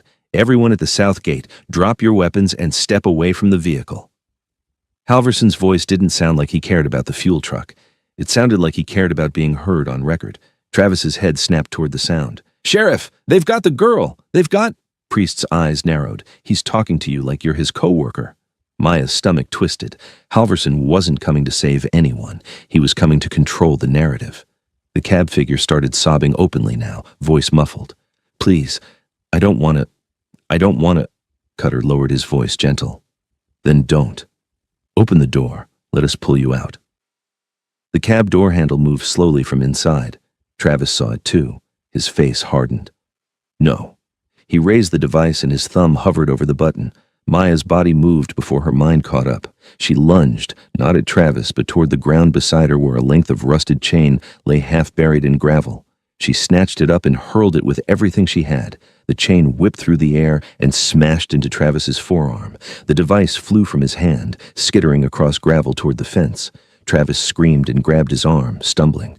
Cutter reacted instantly. 2 strides, diving low, sliding on gravel to cover the device with his body so nobody could reach it. Priest moved toward Travis like a shadow. Travis backed up, eyes wild. Don't touch me!" Priest grabbed Travis's collar and slammed him against the scrap wall, pinning him. "Where's the other trigger?" he demanded. Travis spat, eyes bright with panic. "In the cab, always in the cab." Priest's eyes snapped to the truck. The cab figure's hands were on the door now, shaking. Priest shouted, loud enough to cut through everything. "Don't open it yet!" Too late. The cab door swung open and a young man tumbled out onto the gravel, maybe 19, skinny, face streaked with sweat and tears. His hands were empty. But behind him, in the cab, wires ran under the seat, and a second device sat on the passenger side floor. The kid cried, "I didn't press it! I didn't!" Cutter crawled backward, still shielding the first device, shouting, "Priest, there's a second one!" Priest's eyes locked on the cab floor. Then his gaze flicked up fast toward the salvage yard stacks, because the high shooter had gone quiet, and silence up there meant repositioning. Maya's chest tightened. "What now?" Priest grabbed the kid by the jacket and yanked him behind the truck's front wheel, using it as cover. "Now we stop the story they're trying to write." He looked at Maya, voice low, urgent. "You're coming with me." Maya blinked. "Where?" Priest's answer was immediate. "To the only man who can end this without a match." He jerked his head back toward the yard. "Deke." Priest didn't wait for Maya to agree. He took her wrist, not rough, not gentle, just certain, and pulled her back through the cut path toward the heart of the salvage yard. Cutter stayed behind with 2 men to secure the triggers and keep the kid alive, while the rest of the perimeter riders held the south gate line like a dam. Behind them, Sheriff Halverson's loudspeaker kept barking orders that nobody followed. It sounded less like command and more like a man narrating for an imaginary camera. "This is law enforcement. Step away from the vehicle," Priest muttered. "He wants audio, not a solution." They moved low between scrap walls, using stacks as cover. Maya's lungs burned from running in fear. Her palms were slick. The yard smelled like fuel and hot metal now, the kind of smell that made everything feel one spark away from becoming a headline. As they neared the main lanes again, the chaos sharpened. The crane arm above Westrose swung and then stilled, as if whoever controlled it was waiting for a better moment. Forklifts sat abandoned like frozen animals. Workers lay behind piles, peeking through gaps. Some were filming with shaking hands. Bikers were spread in controlled positions, not forming a brawl, forming lanes of safety. They waved civilians down, pushed them behind cover, held lines. It was the opposite of the riot the sheriff wanted. Priest steered Maya behind a stack of engine blocks and leaned close. "Listen," he said. "In a few minutes you'll hear shouting, maybe sirens, maybe another shot. None of that matters. You don't move unless I move." Maya swallowed. "Where are we going?" Priest's eyes tracked the office container across the open lane. Deke's white metal box sat with its door half open, like it was breathing. "There," Priest said. "That's where your paperwork lives." Maya's stomach tightened. "He'll say I stole it." "He already did," Priest replied. "That's why you're going to say something first." "What do you mean?" Priest's hand pressed the front of his vest, feeling for the cylinder. "That thing you pulled out of the Harley, whatever's in it, was hidden because someone didn't want it found. If Deke gets it back, it disappears again. If the sheriff gets it, it disappears with a stamp on it." Maya stared at him. "So what do we do?" Priest's mouth tightened. "We make it public." Maya's thoughts snapped to her mom alone in the trailer, to the black truck, to the envelope with the photo. Public sounded like a word people said right before they died. Priest read it on her face. "Public doesn't mean brave speeches," he said. "Public means you don't let one man own the story." He glanced past her shoulder. 2 bikers moved along the scrap line toward the office container's backside, quiet as shadows, setting positions. We're going to the container, Priest said. You're going to point at what you saw. You're going to tell me where the Harley was buried. You're going to tell me who tried to put cuffs on you, and you're going to do it where cameras can't be killed. Maya's throat tightened. Your cameras? Priest shook his head slightly. Everybody's cameras. The town, the workers, whoever's streaming. If it's in 10 phones at once, Halverson can't erase it. Maya felt cold. Deke will try to kill me. Priest's voice stayed low. He already tried. A sharp crack echoed from somewhere high again. One shot, then silence. Not near them, but close enough to make everyone flinch. Priest didn't flinch. He counted under his breath, listening to the direction and the decay of the echo. Then he said, "He's repositioning." He? Maya whispered. The shooter up top. Priest's eyes swept the scrap towers. He's not here to hit us. He's here to control us, to make a moment. A moment. Like a staged arrest, like a staged explosion, like a staged biker riot. Maya realized suddenly that nothing she'd done had been the first domino. The dominoes were lined up long before she found the Harley. She just bumped into them. They moved again, crossing a short open patch between two stacks. Priest pulled her by the elbow, fast, then slammed them behind a crushed bus frame. From here, Maya could see the office container more clearly. And she saw Deke. He stood in the doorway with a phone pressed to his ear, face tight with rage. Travis was with him, one arm dangling, still in pain, still alive, eyes darting like a trapped animal. Two of Deke's men held rifles low, sweeping the lanes. Deke snapped into the phone. "I don't care. Do it now. He's here. They're here." Priest watched, eyes flat. "He's calling the final act." Maya's mouth went dry. "What's the final act?" Before Priest could answer, Halverson's cruiser rolled closer, tires crunching gravel, positioning itself at a slight angle as cover. Classic. The sheriff stepped out, weapon drawn now, chest out like he'd finally decided to play hero. He shouted across the lanes, "All of you, hands visible! You are trespassing on private property. Anyone interfering will be detained."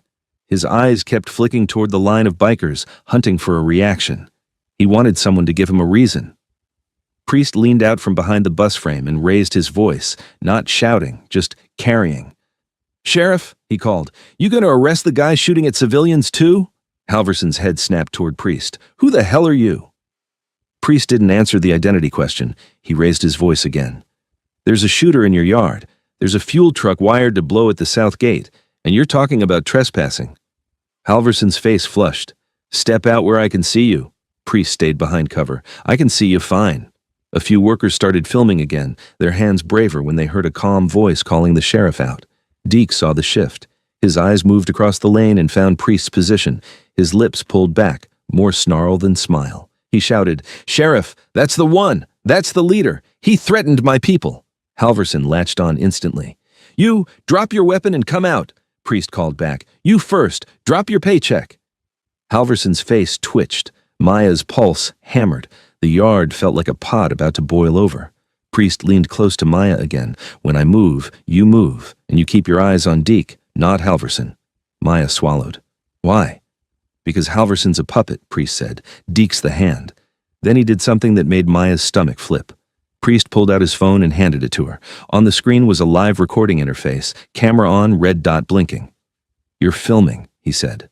Maya's hands shook. Why me?" "Because you're the witness they can't call a biker," Priest replied. "You're the thing they didn't plan for." Maya's throat tightened. She held the phone up, framing Deke Halverson, the office container. Priest straightened, then raised his voice again. "Deke Malloy," he called. Deke's eyes narrowed. "Yeah?" Priest's tone stayed level. "That Harley you hid in West Row? Who told you to bury it here?" Deke laughed harshly. "I don't know what you're talking about." Priest nodded once. "Okay." He stepped out from behind cover into the open lane. Every biker nearby tensed, some shifting forward half a step, but Priest lifted one hand slightly. "Stay." Halverson immediately raised his gun higher.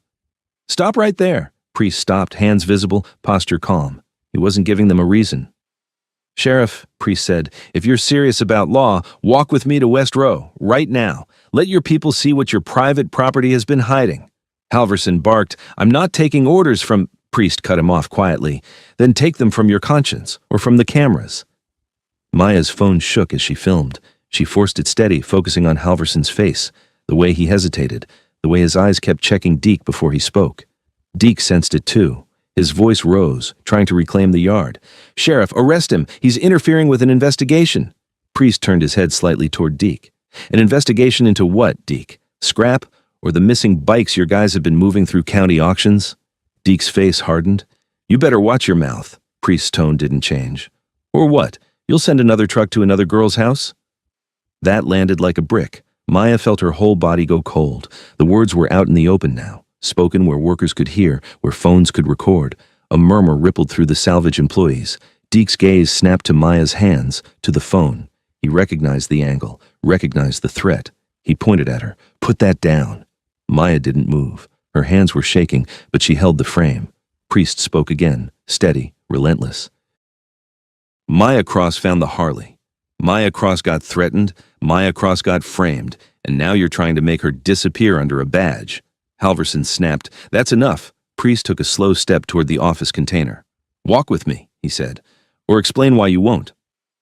Halverson stood frozen behind his cruiser door, gun still up, eyes flicking between Priest and Deke. Deke's jaw worked. Then he made his decision. He turned slightly toward Travis and said something too low for Maya to hear. Travis nodded once and slipped inside the office container. Maya's stomach dropped. "What's he doing?" Priest's eyes narrowed. "Lighting something."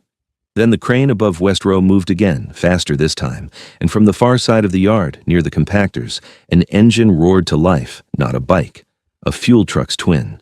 Another tanker, hidden behind scrap, started rolling forward into the main lanes, straight toward where workers were huddled. Maya's voice broke. "Oh my God!" Halverson shouted, loud and panicked now. "Everybody back, back!" But it was too late for orderly movement. People scrambled. Someone tripped. Someone screamed. Priest's voice stayed calm, cutting through. "They're going to blame us for that." He turned to Maya, grabbed her shoulder, and steered her hard left toward a line of crushed cars that could shield them. "Keep filming," he said. "If that truck hits anything and sparks, if it explodes, your video is the difference between the truth and a funeral story." Maya's hands shook so badly the frame blurred, but she forced it back onto the moving tanker. The tanker rolled closer, gaining speed. And in the driver's seat, Maya saw a silhouette that wasn't Deke's man. It was the kid from the south gate. No, wait. Not the kid. Someone else. Bigger shoulders, a cap brim, the same shape that had tapped her mailbox the night before. Maya's breath stopped, because the person driving the tanker wasn't improvising. He was executing the plan that started at her front door. The tanker rolled out from behind the compactors like it had been waiting for its cue. It wasn't a clean fuel truck like the one jammed against the south gate. This one looked older, dirt-streaked, with a dented tank and faded hazard labels. But it moved with purpose, straight down the main lane, aimed at the knot of workers scrambling for cover. Maya kept filming, hands shaking so hard the phone threatened to slip. Priest's grip tightened on her shoulder. "Track the driver," he said. "Don't lose him." Maya zoomed in as the truck passed a gap between stacked frames, and she saw the cap brim, a man's silhouette, broad shoulders, one hand high on the wheel, the other low, like he was holding something near his thigh. It wasn't Deke. It wasn't Halverson. It was the same shape she'd watched step out of the black truck at her mailbox, the same slow confidence, the same feeling of being watched and measured. Maya's breath turned thin. "That's him." Priest didn't ask who. He didn't need to. His eyes were already calculating angles, escape routes, what the truck could do if it hit scrap and sparked. "Get low," Priest ordered. Maya ducked behind the crushed car line with him, keeping the camera pointed through a narrow gap between two twisted doors. The tanker's engine roared louder, swallowing voices. Halverson shouted something, orders maybe, but it sounded small now, useless. Deke stood near his office container, eyes locked on the moving truck. He wasn't surprised. He was tense, yes, but not confused, like he knew exactly what was supposed to happen next.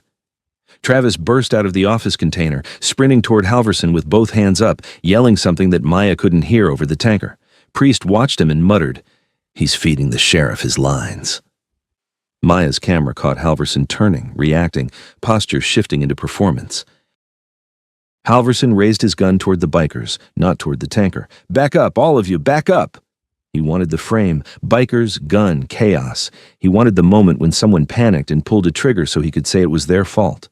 The tanker kept coming. One worker stumbled in the lane and fell hard. Another tried to lift him. They moved too slow. Priest snapped, "Move them!"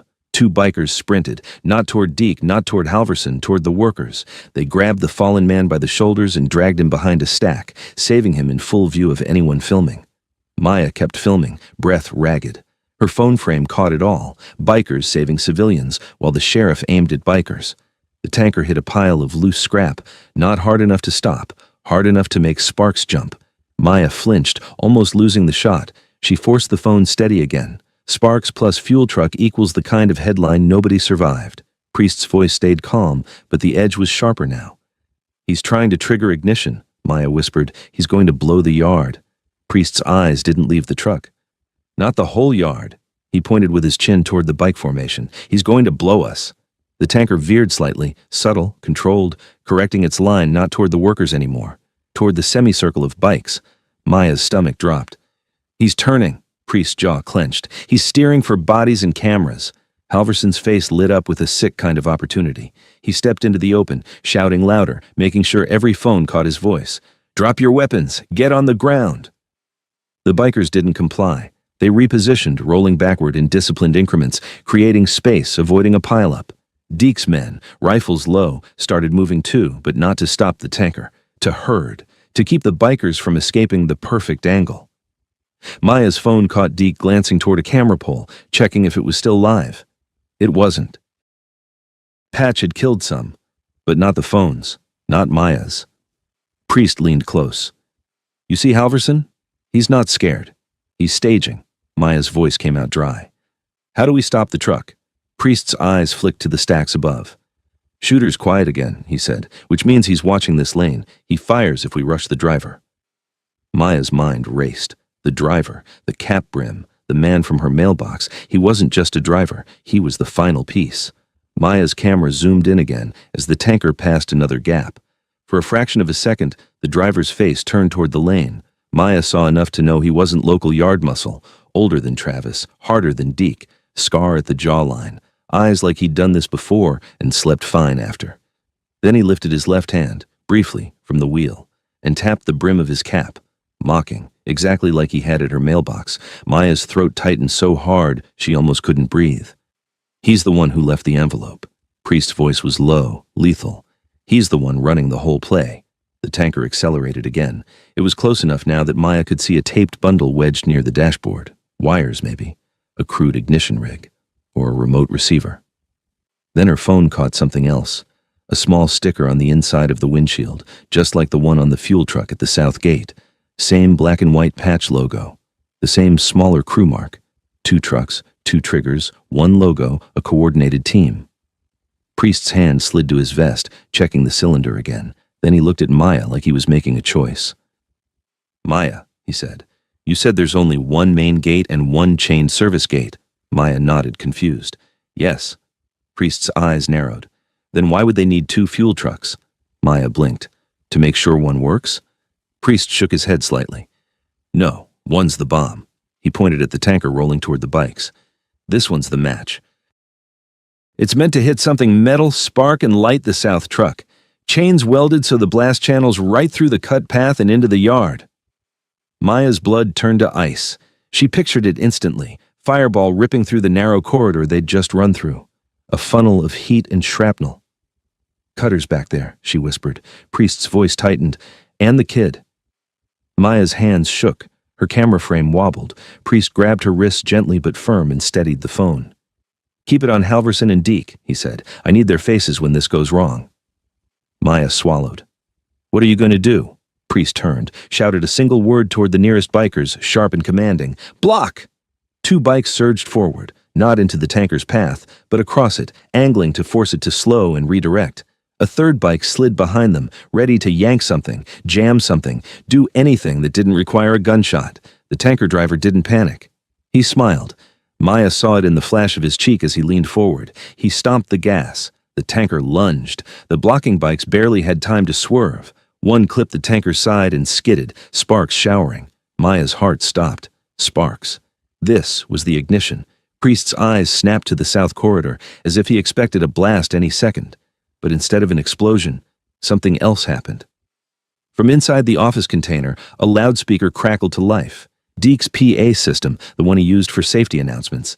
and Travis's voice blasted across the yard, shaking with adrenaline, loud enough for every phone to record. "They brought a bomb! The bikers brought a bomb!" Maya's stomach dropped. That was it. That was the headline. Halverson turned toward the crowd, weapon raised, shouting over the PA, "Everyone get back! This is a terrorist attack!" Priest's face went cold. Maya kept filming as Halverson's eyes flicked, not to the fuel trucks, not to the shooter, to Deke. A silent check. "Are we ready?" Deke nodded once. Then, high above on the scrap stacks, the shooter finally fired again. Not at Priest, not at the bikers, at the tanker's front tire. The tire exploded. The tanker swerved violently, and the driver, cap brim low, yanked the wheel hard, sending the tanker's nose directly toward the cut path that led to the south gate, toward the bomb truck. Maya's voice broke. "He's driving it to the other truck." Priest grabbed her by the collar and pulled her backward away from the lane. "Run!" he shouted. Maya stumbled, still filming, and in the frame she caught the last clean image before everything tipped. Deke smiling, Halverson shouting, and the tanker driver tapping his cap one more time, like a man saying goodbye, as he aimed straight for the chained gate. Maya ran because Priest's hand on her collar wasn't a suggestion, it was gravity.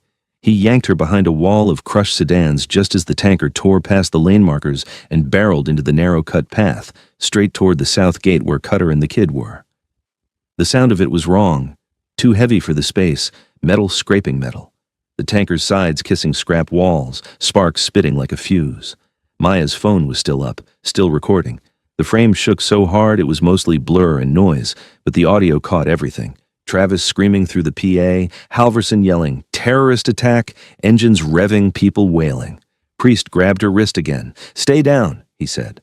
Maya dropped, dirt in her mouth, eyes burning.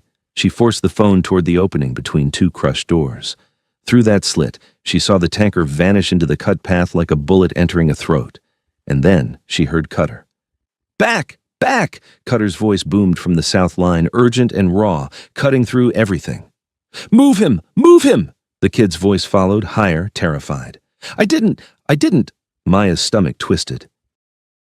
She pictured Cutter trying to drag the kid away while still covering the trigger device. She pictured the bomb truck, the welded chain, the narrow corridor becoming a chimney. Priest didn't wait. He rose into a crouch, snapped his head to the nearest bikers. "Cutter's line!" he barked. 4 bikers moved immediately, sprinting low across lanes using stacks as cover, not shooting, not posturing, running to rescue. Halverson saw them and screamed into his radio, voice hysterical with performance.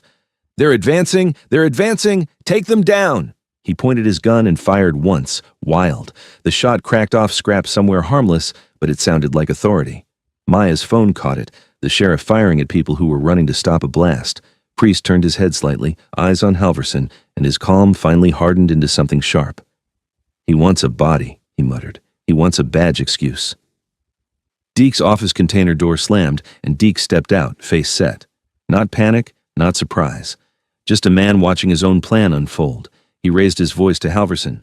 "Sheriff, it's them. They're trying to set it off." Halverson nodded like a puppet getting its next line. "All units, contain the bikers." Contain. Like this was a riot, like there weren't 2 fuel trucks and a high shooter.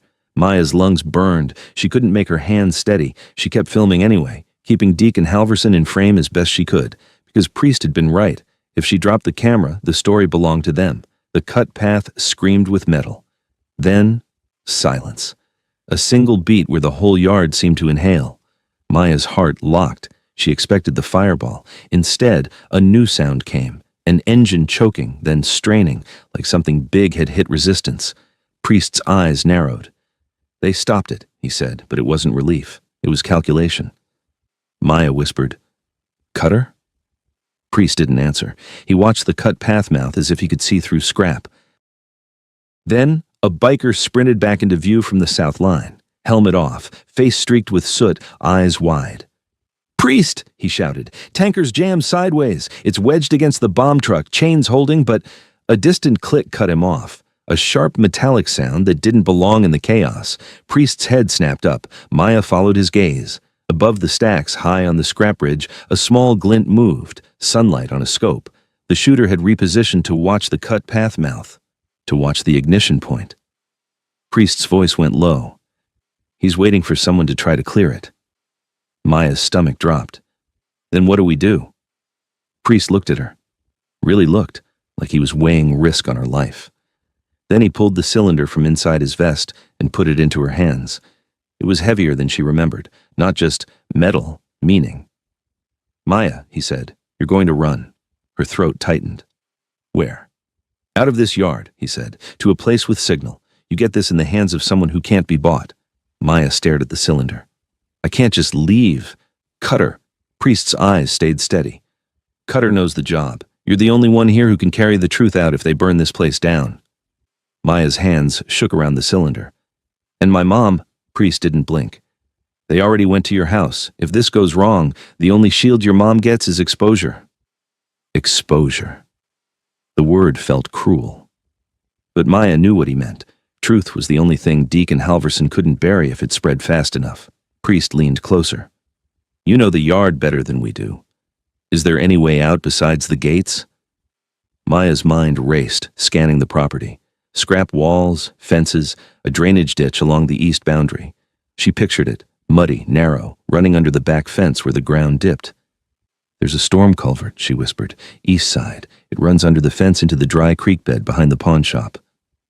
Priest nodded instantly. Show me. Maya hesitated. The yard felt like it was tightening around them. Then the PA crackled again. Travis's voice, ragged, high on fear and power. Sheriff, they're trying to run evidence. Check the east fence. Maya's blood went cold. He'd guessed, or someone had told him. Priest's eyes narrowed. He's not guessing, he murmured. He's watching you. Maya's phone buzzed in her other hand. She hadn't even realized it was still connected. A notification flashed. Upload failed. No signal. Priest grabbed her shoulder. Move now, he said. They went, low, fast, weaving through stacks and dead lanes, staying in shadows. Bikers peeled off to create movement elsewhere, engines revving, tires squealing, drawing eyes. A diversion done with discipline, not chaos. Maya ran with Priest and two riders behind her. The cylinder thumped against her ribs inside her jacket now, wrapped in her shirt like a secret baby. Shots cracked overhead. Warning shots, steering shots. None close enough to hit yet, but close enough to make Maya feel hunted. They reached the east side where the fence line dipped behind a pile of crushed appliances.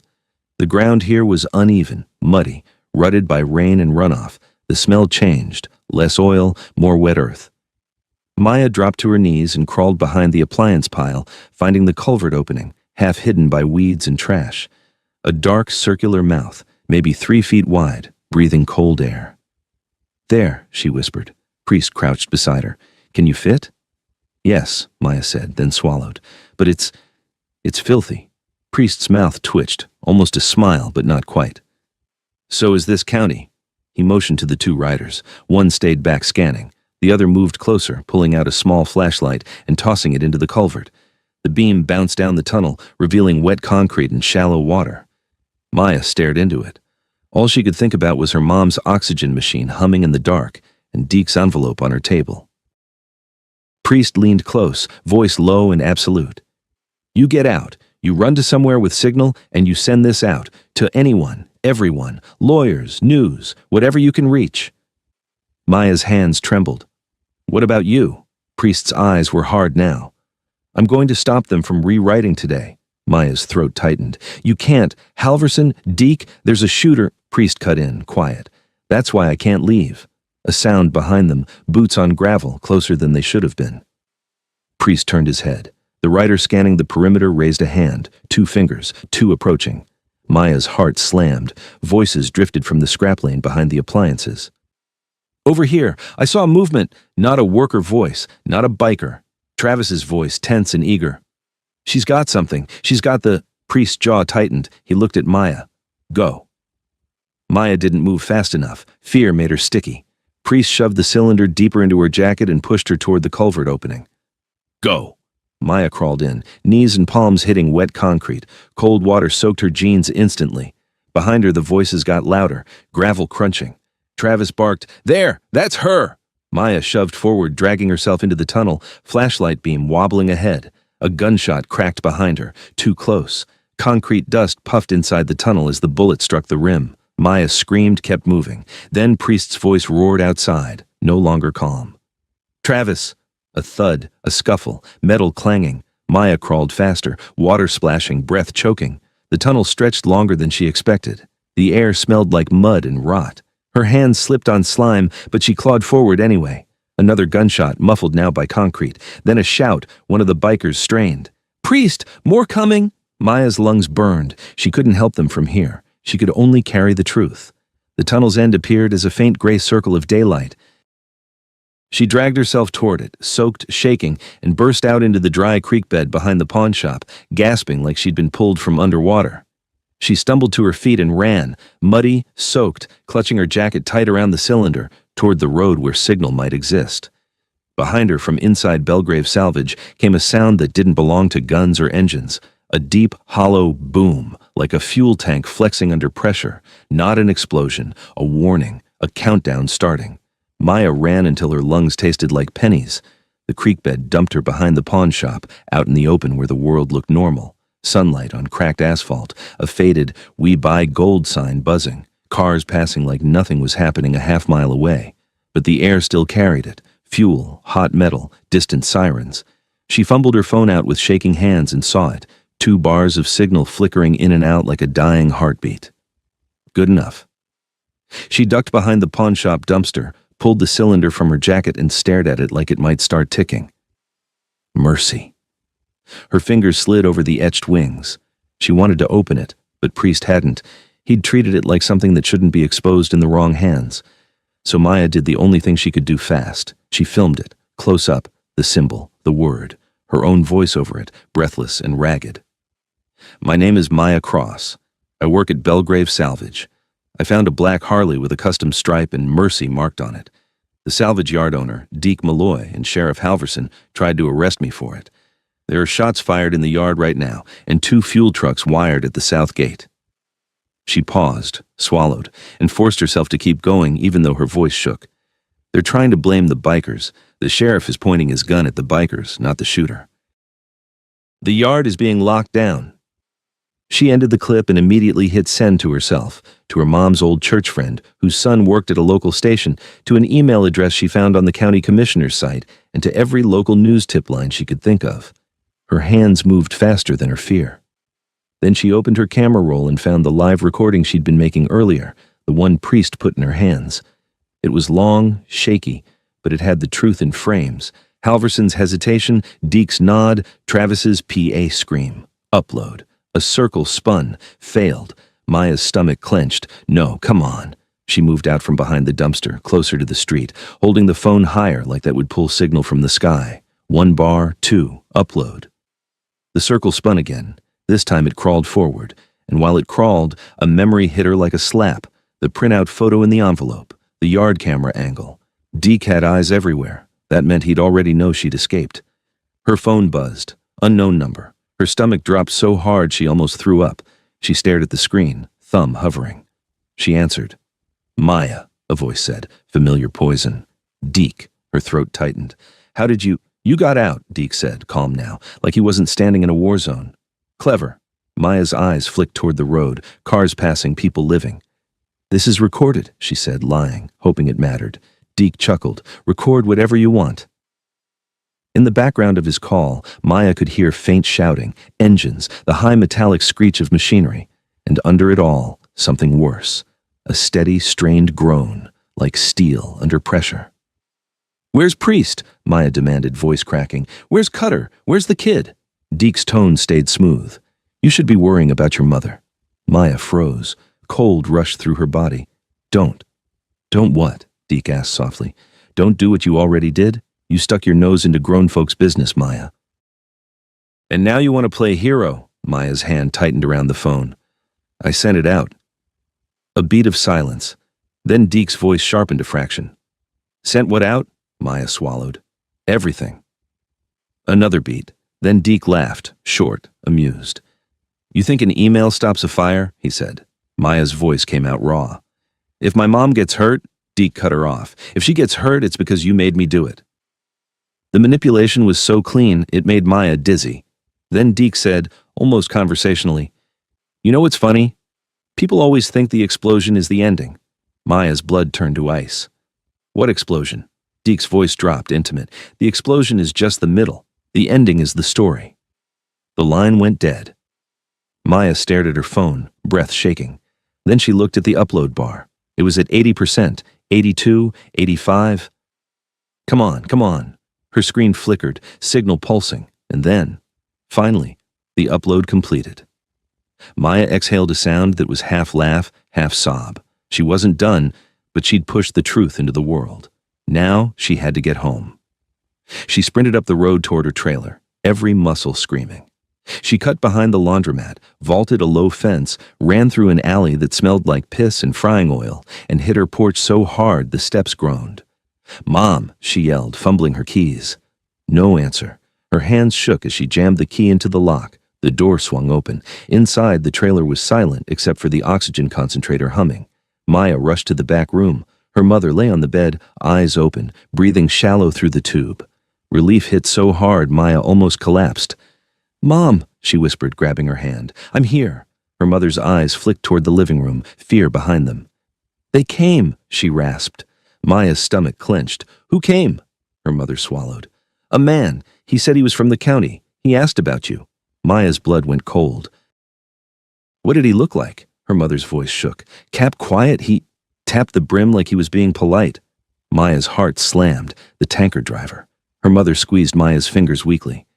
"He said, if you don't bring back what you took, he'll come back." Maya's vision narrowed. "Did he touch you?" Her mother shook her head, tears pooling. "No, he just looked around like he owned the place." Maya stood up slowly, mind snapping into a hard, clear line. This wasn't just Deke. This was the man behind Deke, the one who could walk into her home and leave without rushing. Her phone buzzed again, this time not a call. A notification. Local news.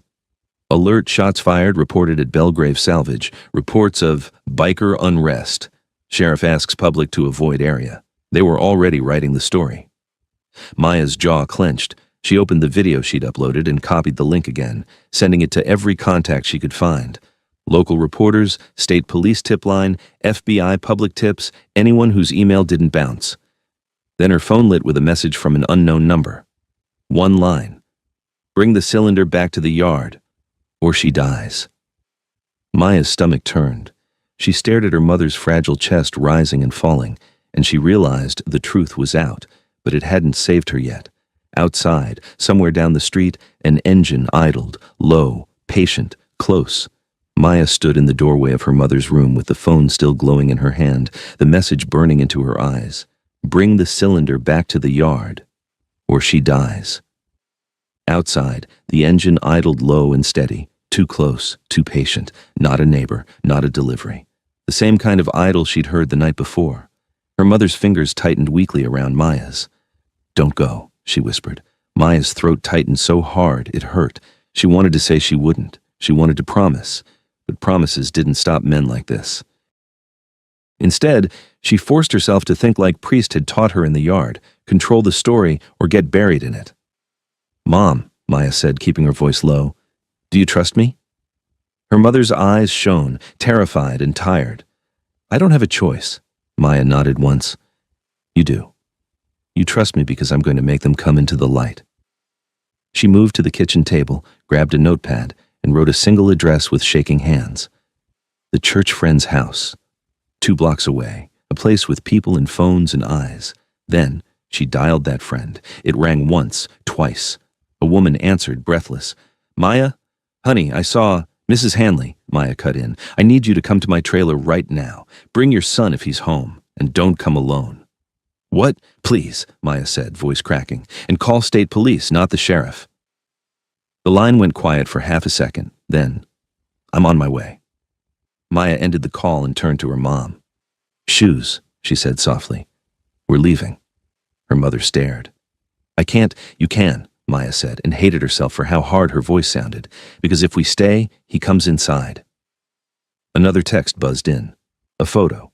It was her trailer, taken from outside right now. The porch, the door, the angle of the window, like a reminder that he was already here.